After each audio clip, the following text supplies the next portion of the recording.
Everybody, Peter Zeihan here. We are continuing our post-American series about what the world will look like and where the hotspots will be after the United States retrenches from its current position.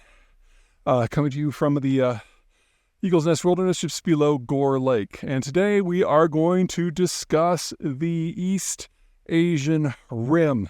This one's a little bit of an anomalous issue considering the series, but whatever. In that this is an area that the Americans are going to remain very engaged. In part of it, it's about managing the Chinese decline, but in part it's because the United States has a couple of very powerful, creative, capable allies that Americans appreciate. The first one is Australia, which is arguably the staunchest ally the United States has.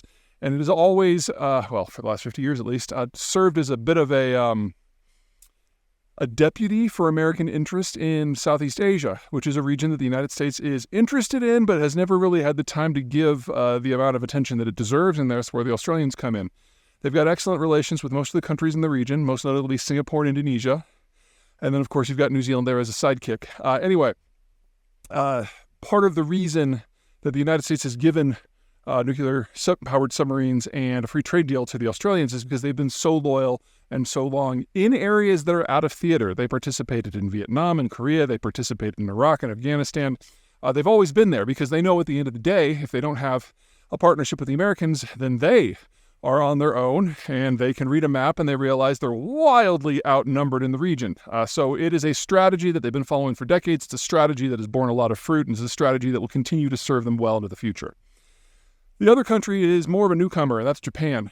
Now, throughout the Cold War, the Japanese were a bit combination of seething and shell-shocked.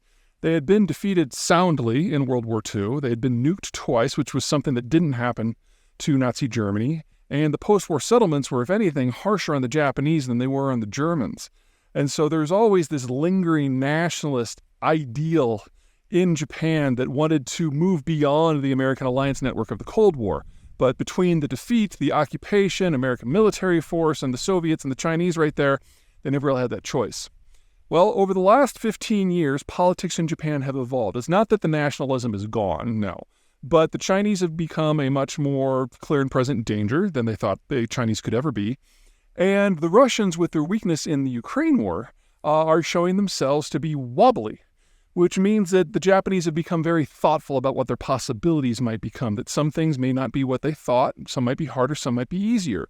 And in that sort of mindset, when you're dealing with a demographic that is in terminal decline, you realize you probably are not going to be able to go it alone, so it's best to look for partners who are going to see the world through a similar lens.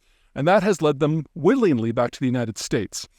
Over the course of the last 15 years, the Japanese have built a pair of very large carriers, not quite super carriers, but the aircraft that operate from them are the Joint Strike Fighter that is made in the United States. And the Japanese gotten closer and closer and closer and managed to strike a deal both with the Trump and with the Biden administration on the future of bilateral relations. So it's not that Japan is not capable. It's the second most powerful navy in the world by most measures. It's that Japan has chosen that rather than going it alone, it's opening them the door on a protracted partnership with the United States and with Australia. And that puts major American power at 3 points of the Pacific, bracketing nicely where the Russians are and where the Chinese are. So for the future of this region, it's going to come down to how powers do or do not get along with the Trilateral alliance. Some, like the Chinese, are destined to break, not probably because of military confrontation, but because of their own internal issues, which means this is going to be a zone of chaos, opportunity, carpetbagging, for those of you who bothered to learn Mandarin, something like that. It's going to be impossible to put troops on the ground and stabilize something the size of China, even if you wanted to. So it's probably just going to be a security black hole for a good long time. And then there's other powers like Taiwan or Korea that get along pretty well with the United States and, to a lesser degree, the Japanese, but are going to have to decide just how hand in glove they want to work. This is one of those things that popped up earlier this year when the Biden administration had the Japanese and the Koreans to Camp David to basically hammer out a peace deal that dates back not to World War II, but to 1905, when the Japanese occupied and colonized the Koreans. If the Japanese and the Koreans can agree to get along, then we can have a mini globalization in East Asia, because Taiwan's almost a rounding error at that point, that also involves Southeast Asia.